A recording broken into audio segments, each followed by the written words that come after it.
नमस्कार। ओम क्लासेस पुंडरी में आपका स्वागत है। हमारे YouTube चैनल पर आपका स्नेह जो हमें लगातार मिल रहा है उसके लिए बहुत बहुत धन्यवाद, आभार। इसी प्रकार से आप सभी विद्यार्थी ज्ञान अर्जन करते रहें और हमसे जुड़े रहें। तो आज हम कर रहे हैं कक्षा 9वीं का गणित का 5.1 जिसका नाम है यूक्लिड ज्यामिति। ज्यामिति से अक्सर विद्यार्थी थोड़ा हिचकिचाते हैं, परंतु यह एक बहुत ही आसान विषय है। इसमें थोड़ा सा पहले पढ़ने की आवश्यकता होती है, इसलिए विद्यार्थी इसे थोड़ा सा हिचकिचाते हैं। हम आज थोड़ा सा उसी के विषय में बताएंगे। अगर केवल आप ये क्लास देख लेंगे तो आपको ज्यामिति से कभी डर नहीं लगेगा। तो चलिए करते हैं। ज्यामिति होती क्या है? ज्यामिति यानी रेखाओं से, बिंदुओं से जो हम खेलते हैं। वास्तव में क्या है, संसार में जो भी अपने पास चीज़ें विद्यमान हैं उनका क्षेत्रफल निकालना, उनकी लंबाई चौड़ाई, ये सभी ज्ञात करने का जो काम है वो ज्यामिति के थ्रू हम करते हैं। यूक्लिड ज्यामिति इस चैप्टर का नाम दिया गया है। तो यूक्लिड हमारे गणितज्ञ हुए हैं, उन्होंने इसको इंट्रोड्यूस करने के लिए इस से कुछ बातें बताई गई हैं। उन बातों अगर हम समझ लेंगे तो हमारे सामने कोई भी ज्यामिति की समस्या नहीं आएगी और बहुत छोटे छोटे आसान क्वेश्चन हैं, थोड़ा समझेंगे तो कर लेंगे। तो देखिए, जब भी आप कहीं से किसी लाइन को खींचने की शुरुआत करते हैं तो आप शुरू में एक बिंदु लेंगे। उस बिंदु से फिर आप देखते हैं कि आपको जाना कहाँ है। चलिए, मान लिया आप घर पर बैठे हैं और आपको किसी दुकान पे जाना है, तो आप दो टारगेट बनाएंगे कि ये मेरा घर है, यहाँ से मुझे दुकान पे जाना है और शॉर्टकट रास्ता मेरा ये रहेगा। तो ये आपका एक रास्ता अख्तियार हो गया, एक रास्ता तय हो गया। तो इस प्रकार से चीज़ों की दूरी, ये आपकी लंबाई की एक पैरामीटर आपके पास आ गया है, जिसे हम गणित में इसको 2-3 नामों से बोल देंगे।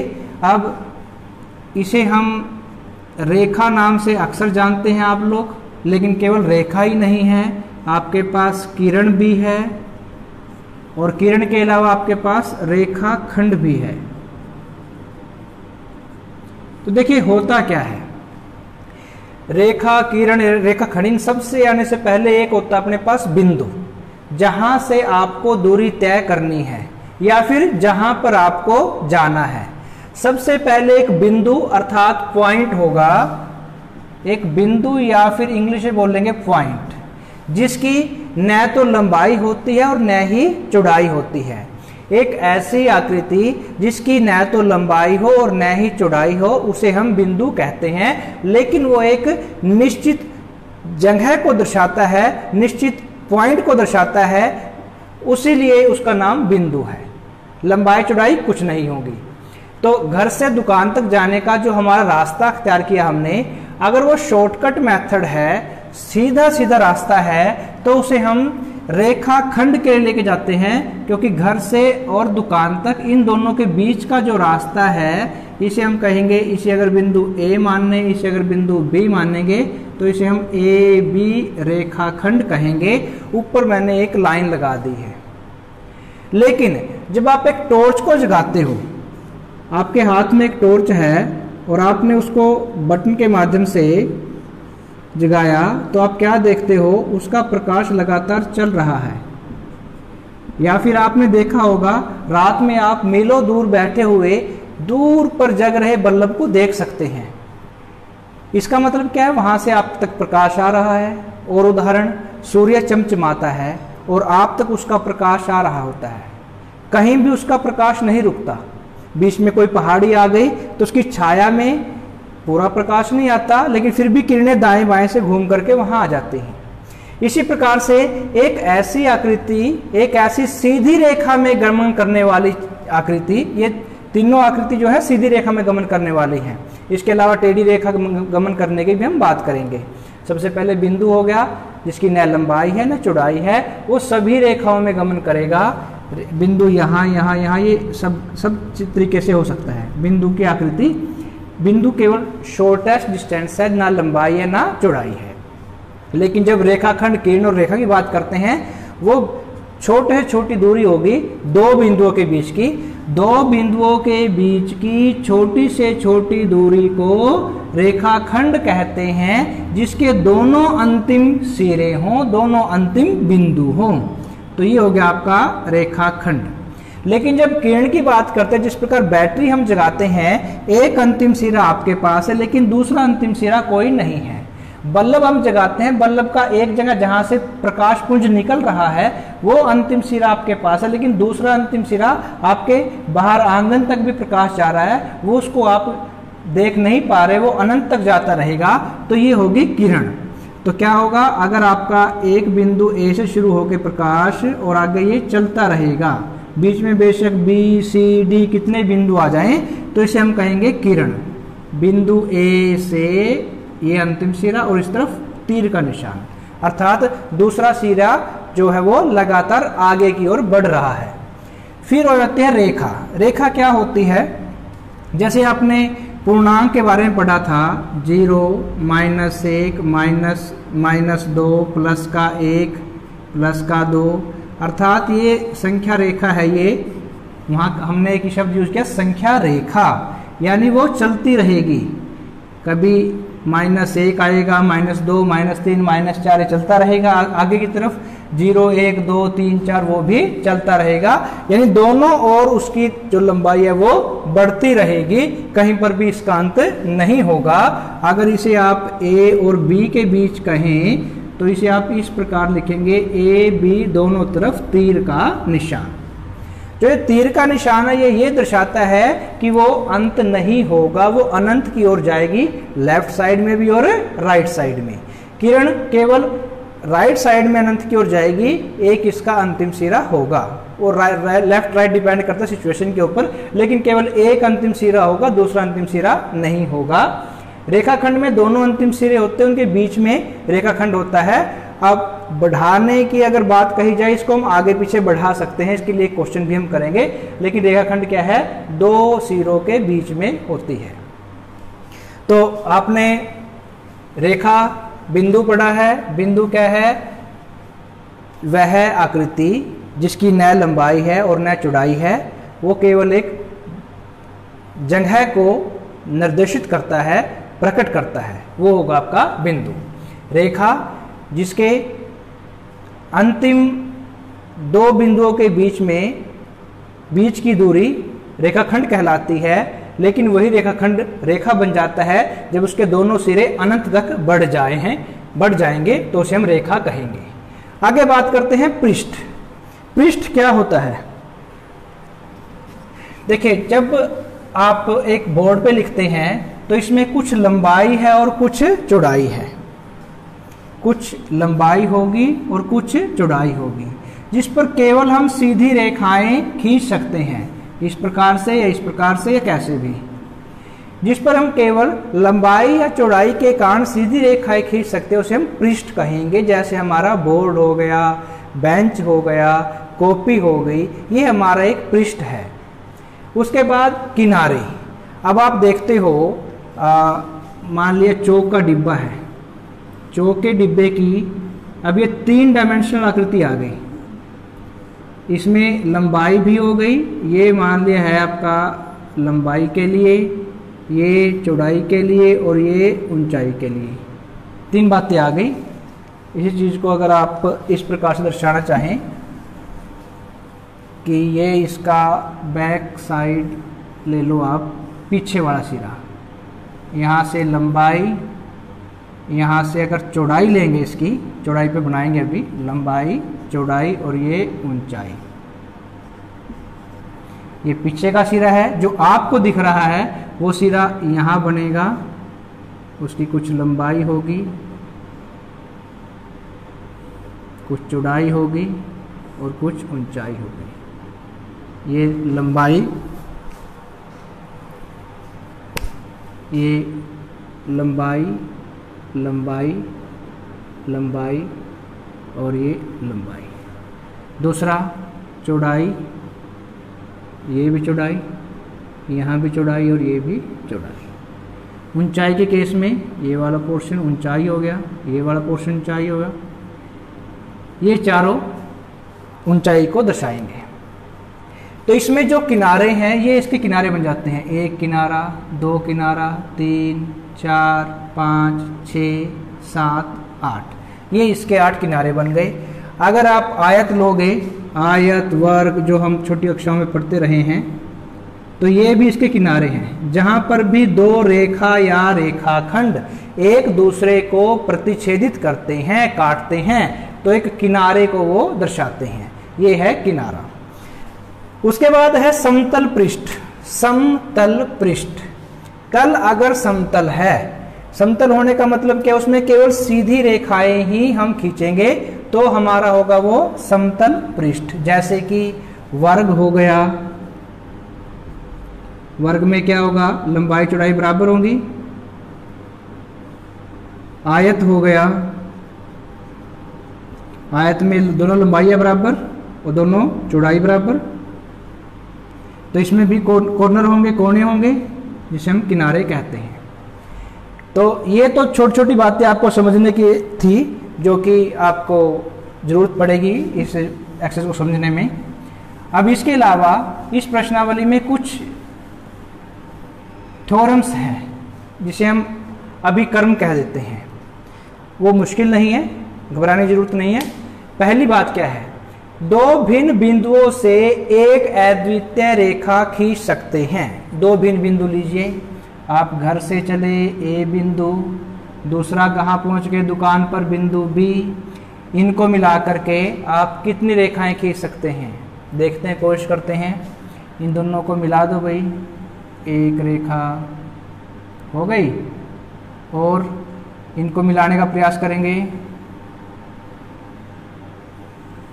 लेकिन ये कैसी हैं, ये रेखाएं नहीं हैं। रेखाएं हमेशा सीधी दिशा में गमन करेंगी। जिस प्रकार सूर्य की किरण एक सीधी दिशा में गमन करती है, उसी प्रकार रेखा भी केवल सीधी दिशा में गमन करेगी। इसलिए ये रेखा में हमारी गिनती नहीं होगी। तो सीधी दिशा में गमन करने के लिए हमें सीधा खींचने के बाद इनसे देखते हैं और कितनी रेखा खींच सकते हैं। ए से और रेखा खींचो, कोई ए से हम रेखा खींचते हैं, ये आगे निकल गई, ये ऊपर चली गई। तो इस प्रकार से हम अनेक रेखाएं खींचने का प्रयास करेंगे, लेकिन कोई भी रेखा जो है बिंदु बी पर नहीं जाएगी। बी से कोशिश करते हैं, बी से एक रेखा खींची, दो खींची, तीन खींची, चार खींची, पांच खींची, अनेक, यानी किसी भी दोनों बिंदुओं से अलग अलग हम अनेकों अनेक रेखाएं खींच सकते हैं, लेकिन दोनों बिंदुओं से होकर केवल और केवल एक ही रेखा होगी, क्योंकि रेखा सीधी रेखा में गमन करती है। इसलिए इन दोनों से केवल एक ही रेखा खींच पाएगी। यह है आपकी पहली अवधारणा, दो बिंदुओं से एक अद्वितीय, अद्वितीय का मतलब केवल एक रेखा खींच सकते हैं। दूसरी बात, एक शांत रेखा को अनिश्चित रूप से बढ़ाया जा सकता है। अभी मैंने आपको बताया था, हमारे पास जब हम वास्तविक संख्याओं के बारे में, प्राकृतिक संख्या के बारे में पढ़ना शुरू किया था, तो वहां पर शांत संख्याएं थी और अशांत संख्याएं थी। फिर उसके ये दोनों कहां से आई थी, ये आई थी दशमलव प्रसार से। दशमलव प्रसार किसका हुआ था, जब हमने कोई संख्या को भाग किया था, जैसे पूरा पूरा 1, 2, 3 ये आ गया, इनमें दशमलव प्रसार नहीं होगा। लेकिन अगर 1/3 आ गया या 2/5 आ गया, इनका दशमलव प्रसार होगा। 2 को 5 से भाग करेंगे तो न जाने के 0, 2 5 के 20 ही आ गया। जब आप 3 को 1 से भाग करते, 1 को 3 से भाग करते हैं तो 0.339 चलता रहेगा। इसी प्रकार से वर्गमूल 2 को जब आप करोगे तो 1.4142 हर बार अलग संख्या आती रहेगी। तो यहाँ पर 3 प्रकार की आपकी संख्या आ गई। नंबर 1, जो एंड पॉइंट जिसका खत्म हो गया, जो पूरी पूरी कट गई, जिसे हम कहते हैं शांत संख्या है। इस संख्या को कहेंगे हम शांत संख्या। दूसरा, ऐसी संख्याएं जो खत्म नहीं होती है लेकिन एक ही संख्या जिसमें बार बार रिपीट होती है, ऐसी संख्या आ जाएगी अशांत। लेकिन एक और प्रकार की है जो न तो खत्म होती है और न ही बार बार रिपीट होती है, तो वो भी खत्म नहीं हो रही, वो भी आ जाएगी अशांत में। अर्थात अशांत संख्याओं में दो प्रकार की क्वालिटी आपके पास आ जाती है। एक होती है पुनरावृत्त, एक होती है जिसमें पुनरावृत्त नहीं होता, उसे कहेंगे अनवसानी।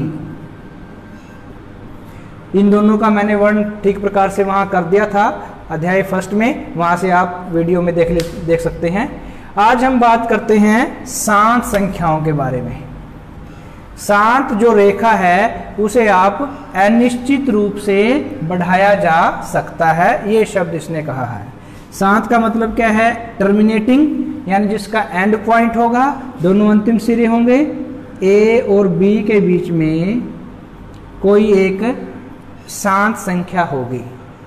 लेकिन क्या आप इसके अंतिम सिरों को आगे नहीं बढ़ा सकते? अगर आप देखें, रेखा क्या है? रेखा सीधी लाइन में सीधे तौर पर गमन करने वाली आकृति होती है। तो दो बिंदु आपके पास ए और बी आ गए, इसके बीच बीच वाली तो निश्चित है, लेकिन इसको हम आगे की ओर बढ़ा सकती हैं इसी दिशा में, और पीछे की ओर भी बढ़ा सकते हैं इसी दिशा में। जब आगे और पीछे इसी दिशा में बढ़ा सकते हैं, इसका मतलब कहाँ तक जाएगी ये? इसको इस तरफ भी ये जाएगी अनंत तक, और इस तरफ भी ये अनंत तक जा सकती है। दोनों दिशाओं में अनंत तक इसका विस्तार हम कर सकते हैं। यानी जो रेखाखंड था हमारा, पहले मैंने बताया था रेखाखंड क्या था? रेखाखंड हमने किया था, दो अंतिम सिरे थे ए और बी, इसे हम ए बी के ऊपर डैश बोल दिया था, अर्थात इसके बीच में ही वो रेखा रहेगी। लेकिन जब इस चीज को हम रेखा बना सकते हैं अगर दोनों सिरों को इसको आगे की ओर बढ़ा दें। एक रेखाखंड बन जाएगी जब उसकी अनंतता दोनों तरफ से हटा देंगे। अब यहाँ ये प्रश्न पूछ रहा है कि शांत रेखा को अनिश्चित रूप से बढ़ाया जा सकता है। दो अंतिम बिंदु हो गए, यानी वो शांत है। लेकिन अगर इसके दोनों सिरों को हम आगे और पीछे बढ़ा दें तो कहाँ तक जाएगा? पीछे की ओर भी वो अनंत तक बढ़ सकती है और आगे की ओर भी वो अनंत तक बढ़ सकती है, अर्थात वो अशांत के रूप में भी बदल सकती है। अर्थात वो क्या बन सकती है? वो एक किरण भी वो एक रेखा भी बन सकती है। पहले था ये रेखाखंड, जब आप ए और बी के बीच में लोगे तो बनेगा ये रेखाखंड, यहां से यहां के बीच में। लेकिन इसको आप दोनों सिरों में ये पूछ रहा है बढ़ा सकते हैं या नहीं बढ़ा सकते? हाँ, बढ़ा सकते हैं हम दोनों में, ए को भी बाईं ओर अनंत तक और बी को भी दाईं ओर अनंत तक बढ़ा सकते हैं। इसे हम रेखा नाम देंगे, इसे हम रेखा कहेंगे। तो ये दूसरा आपकी अभिकल्पना थी, उसको भी हम कर सकते हैं। तीसरा, किसी को केंद्र मानकर किसी त्रिज्या से एक वृत्त खींचा जा सकता है। चलिए देखते हैं। केंद्र मानकर और त्रिज्या मानकर वृत्त खींच सकते हैं। एक आपने ए बी रेखाखंड लिया, आप किसी एक बिंदु को ए को अगर त्रिज्या केंद्र ले लें, ए को अगर केंद्र ले लेते हैं तो केंद्र से कुछ प्रकार आप खोल सकते हो। यहाँ पर रख करके प्रकार आपने बी तक खोल ली और इसे आप वृत्त खींच सकते हैं। बी ए को केंद्र मान करके हम बी तक प्रकार खोल लेंगे, जहाँ तक प्रकार खोलते हैं उसे कहते हैं त्रिज्या।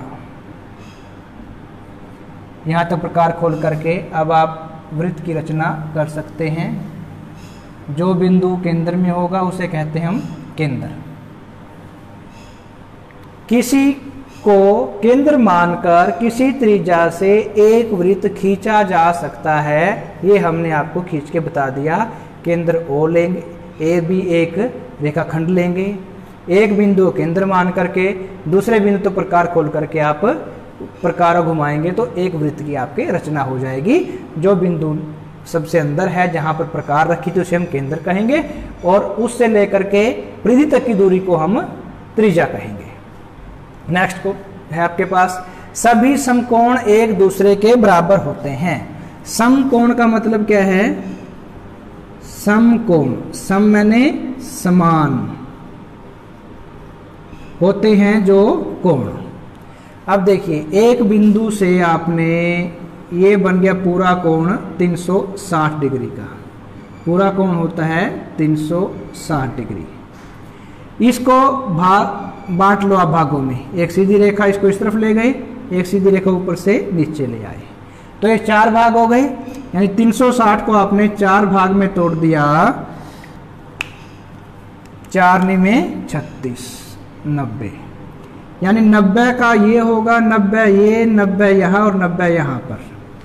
यानी समकोण, सम मीन्स समान हो गए कोण, उसे कहते हैं समकोण। ये आपको याद रहेगा। बिंदु के चारों ओर पूरा कोण होता है 360 डिग्री का। 2 रेखाओं से इसको काट दिया, सीधी रेखाओं से, तो ये 4 हिस्सों में होगा 90 डिग्री। यानी 90 डिग्री का जो कोण है वो हर जगह पर बराबर होगा। देखते हैं, जब आप आयत खींचते हैं, आयत में प्रत्येक कोण होता है आपका 90 डिग्री का। जब आप वर्ग बनाते हैं, वर्ग में भी प्रत्येक कोण होता है आपका 90 डिग्री का।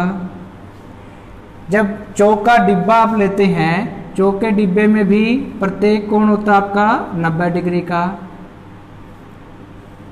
तो हमारे पास कुछ पैरामीटर हैं जिसका हम उपयोग करके इन कोणों को मापते हैं। अगर आप प्रत्येक जगह पर कोण मापेंगे, 90 डिग्री हर एक जगह पर बराबर होगा।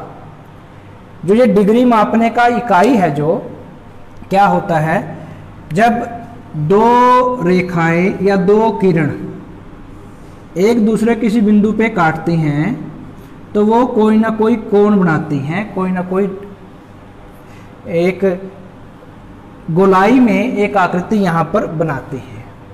उस आकृति, जो केंद्र पर वो आकृति बनी है, उसे हम कोण कहते हैं। और 10वीं कक्षा में उस कोण को हम डिग्री के रूप में पढ़ेंगे, डिग्री के रूप में से हम पढ़ेंगे। क्या करेंगे? 10 डिग्री, 15 डिग्री, 90 डिग्री, 60 डिग्री, इस प्रकार से इसको हम पढ़ेंगे। तो अब जब आप देखते हो 0 से लेकर के आप 90 डिग्री पर यहाँ पर कोण बनाते हैं, तो ये हो जाएगा आपका 90 डिग्री, जो बिल्कुल लंबवत होगा। 2 सीधी रेखाएं आपस में काटेंगी तो बीच में 4 कोण होंगे, चारों में प्रत्येक 90 डिग्री का होगा।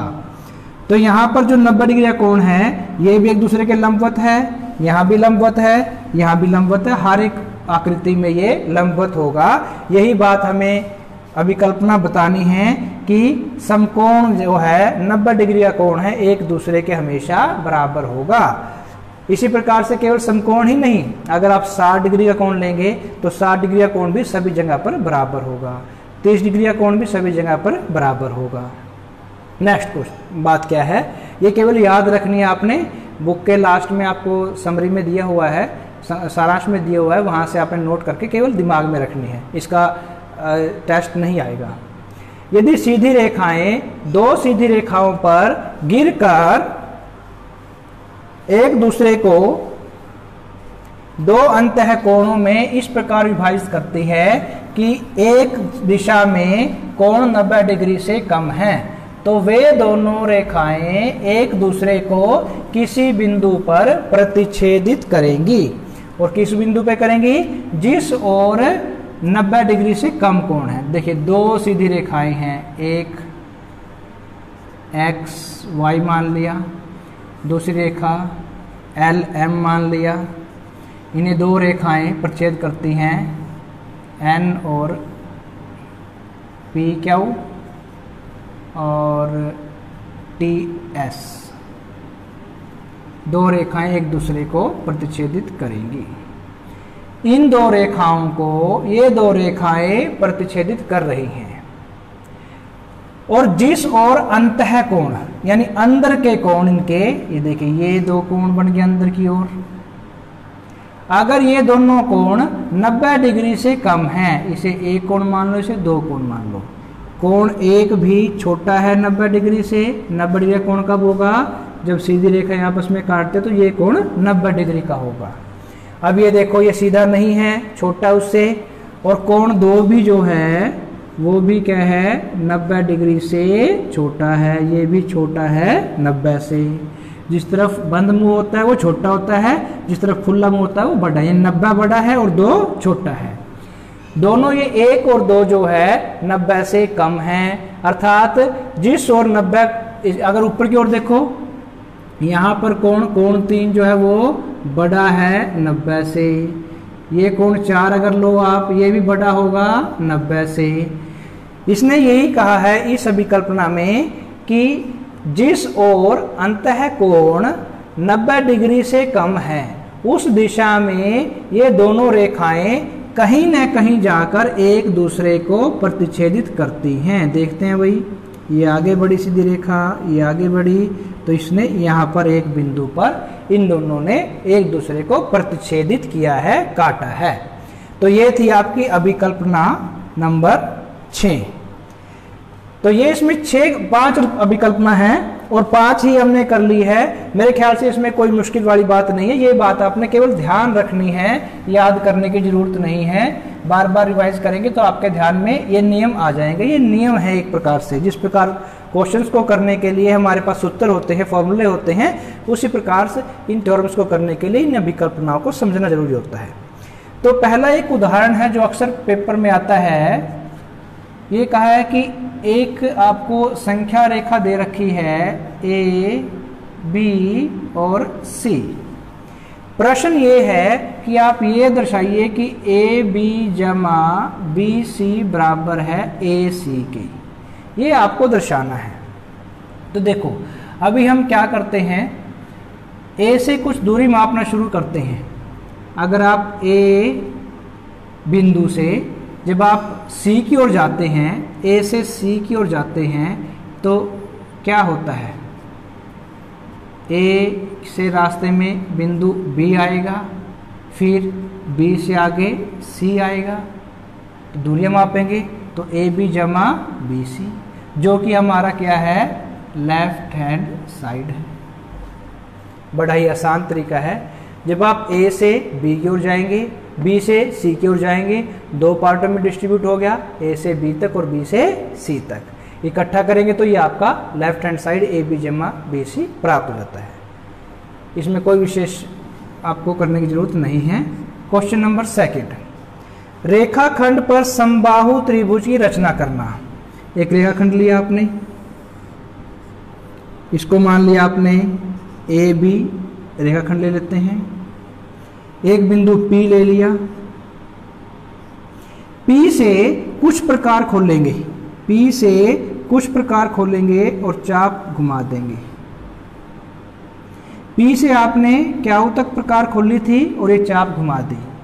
फिर आप प्रकार रखेंगे क्याऊ पर और P तक ही खोल के रखेंगे, यानी जितनी पहले प्रकार खोली थी वही खोल के रखेंगे और फिर आप घुमा देंगे। दोनों चाप एक दूसरे को जहां पर काटेंगे वो बिंदु आ जाएगा T। T को मिला दो P के साथ भी और T को मिला दो क्याऊ के साथ भी।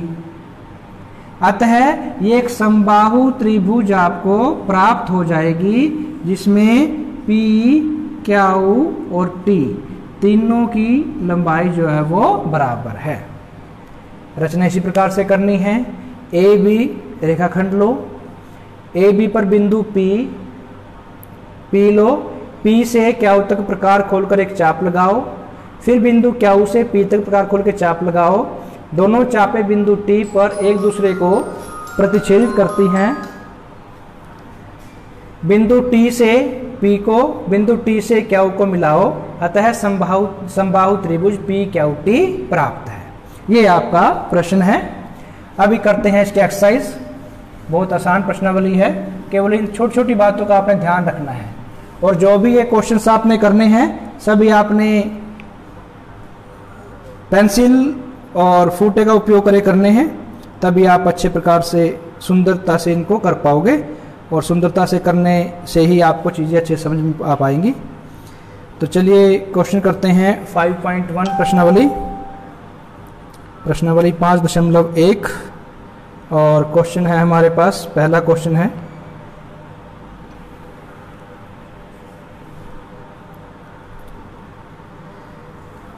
निम्नलिखित में से कौन से कथन सत्य हैं और कौन से असत्य हैं? अभी जो आपने सारी विकल्पनाएं पढ़ी हैं उनके आधार पर हम बताएंगे कौन से कथन सत्य है कौन से नहीं है। पहला है, एक बिंदु से होकर केवल एक रेखा खींची जा सकती है। एक बिंदु से होकर केवल एक रेखा खींची जा सकती है। अभी हमने दो बिंदुओं से होकर एक रेखा तो खींची है, लेकिन एक बिंदु की तो बात नहीं की। अगर आप एक बिंदु की बात करें, यहाँ से एक रेखा खींच दी, दो खींच दी, 3, 4, 5, 6, 7 अनगिनत अनेक रेखाएं यहाँ से हम खींच सकते हैं। तो ये क्या हो गया? असत्य है। यानी एक बिंदु से हम अनगिनत अनेक रेखाएं खींच सकते हैं। दूसरा, दो भिन्न बिंदुओं से होकर जाने वाली असंख्य रेखाएं हैं। दो भिन्न बिंदुओं से होकर जाने वाली एक अद्वितीय रेखा है, हमने अभी साबित किया था। तो ये भी आपका दूसरा भी क्या हो गया? असत्य। जबकि प्रश्न में इसने कहा है कि दो भिन्न बिंदुओं से होकर के असंख्य रेखा खींच सकते हैं, लेकिन केवल अद्वितीय एक रेखा खींच सकते हैं। तीसरा पॉइंट क्या है? एक शांत रेखा दोनों ओर अनिश्चित रूप से बढ़ाई जा सकती है। अभी हमने किया था, एक शांत रेखा ली थी जिसमें ए और बी अंतिम बिंदु लिए थे। इसको हम इस तरफ भी बढ़ा सकते हैं और इस तरफ भी। यानी जैसे हमारे पास एक रेखा खंड होता है, रेखा खंड के अंतिम बिंदुओं को हम अनंत तक भी ले जा सकते हैं। है तो इसके बीच का ये, लेकिन अगर इसको दोनों तरफ बढ़ा दें तो ये एक रेखा बन जाएगी। अर्थात एक शांत रेखा को हम अनंत तक बढ़ा सकते हैं, अशांत बना सकते हैं। तो ये था इसमें प्रश्न है, एक शांत रेखा दोनों ओर अनिश्चित रूप से बढ़ाई जा सकती है। हाँ, बढ़ाई जा सकती है, ये सत्य हो गया। चौथा भाग, यदि दो वृत्त बराबर हैं तो उनकी त्रिज्याएं बराबर होंगी। निश्चित रूप से दो वृत्त अगर बराबर हैं, कब बराबर हुए हैं? जब उनका कोई केंद्र से परिधि तक की दूरी बराबर थी। जब केंद्र से परिधि तक की दूरी को कहते हैं आप त्रिज्या, इस दूरी को कहते हैं त्रिज्या। दूसरा वृत्त आपने खींच दिया, अगर उसमें ओ बी है, अगर वो त्रिज्या यानी ओ बी भी ओ ए के बराबर है तभी वो दोनों वृत्त बराबर होंगे, अन्यथा बराबर नहीं होंगे। तो ये बात हो गई आपकी सत्य। अगला क्वेश्चन 5वां, आकृति 5.9 में यदि ए बी बराबर है पी क्यू तथा पी क्यू बराबर है एक्स वाई, तो सिद्ध कीजिए ए बी बराबर है एक्स वाई होगा। समीकरण 1 मान लो, समीकरण 2 मान लो। ए बी बराबर दिया है पी क्यू के, परंतु पी क्यू बराबर है एक्स वाई के। पी क्यू बराबर एक्स वाई, ए बी बराबर पी क्यू दिया है, इकट्ठा करेंगे ए बी बराबर हो गया एक्स वाई इति सिद्धम।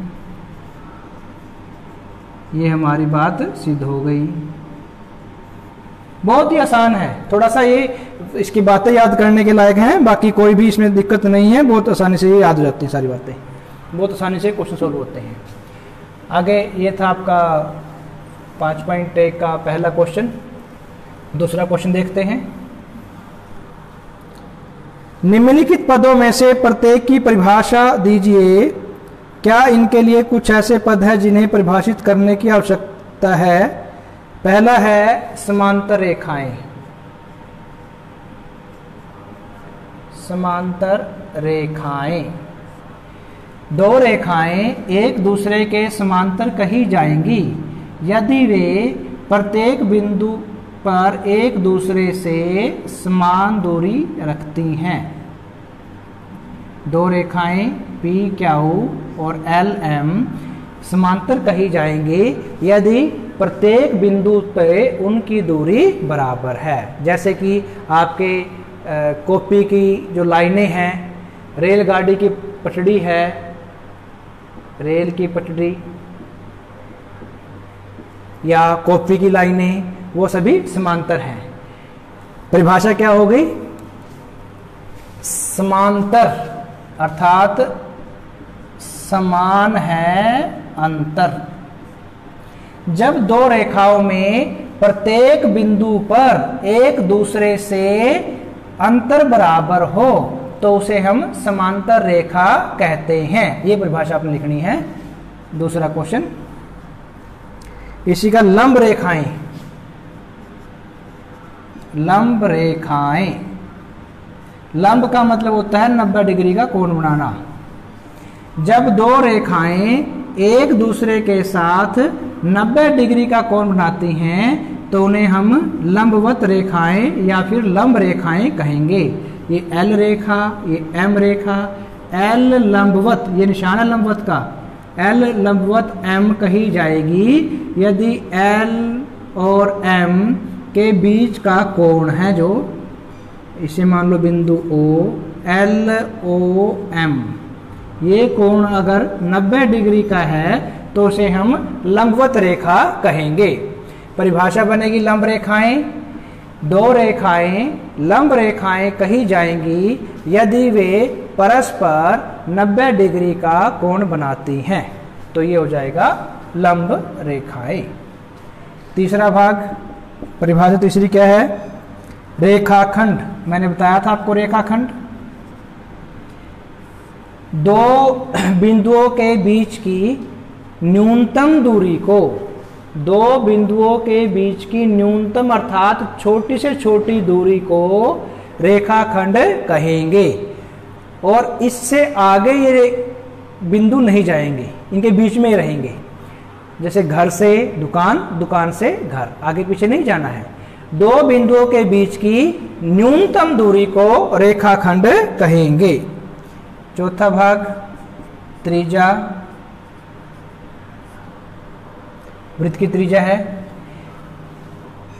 वृत्त के केंद्र से, वृत्त के केंद्र से परिधि तक की दूरी है जो, उसे हम त्रिज्या कहेंगे। अब इस दूरी को चाहे ऊपर माप लो चाहे नीचे माप लो, हर जगह ये दूरी बराबर होती है। परिभाषा बनेगी वृत्त के केंद्र से वृत्त की परिधि तक की दूरी को त्रिज्या कहते हैं। ये होगी परिभाषा आपकी त्रिज्या की। अगला भाग, पांचवा परिभाषा क्या है? वर्ग। यदि दो एक चार भुजाओं से घिरी आकृति जिसमें सभी रेखाएं परस्पर लंबवत हैं तथा सभी रेखाएं रेखाखंड बराबर हैं, रेखाखंड क्योंकि दोनों सिरे अंतिम सिरे हैं। एक चार भुजाओं से घिरी आकृति, चार बराबर भुजाओं से घिरी आकृति जिसमें सभी रेखाएं रेखाखंड एक दूसरे के लंबवत हो, उसे वर्ग कहेंगे। चार बराबर भुजाओं से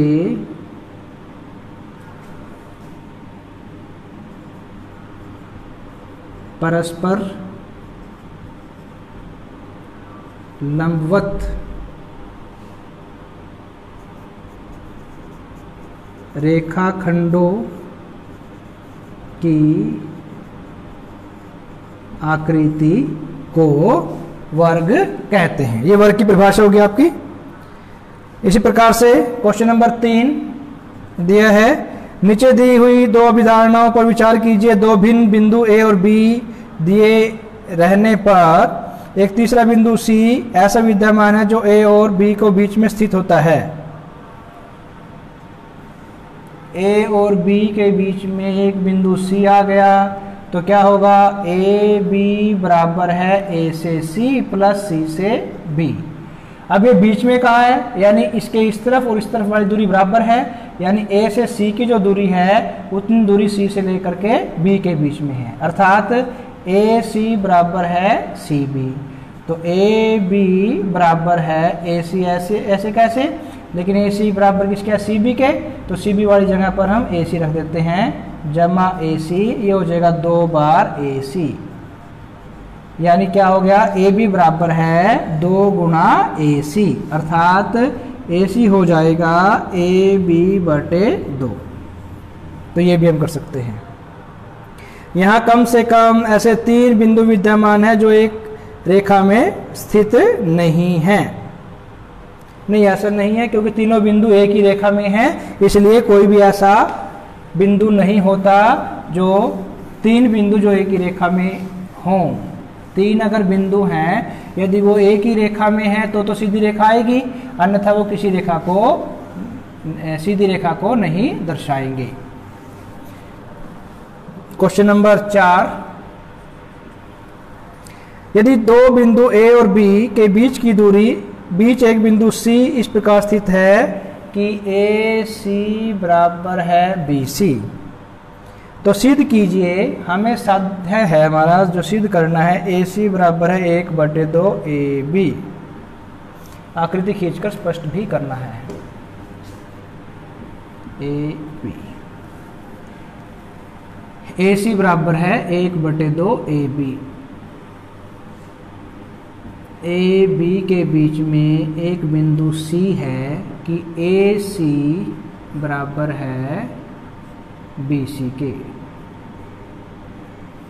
ये आपको दिया है,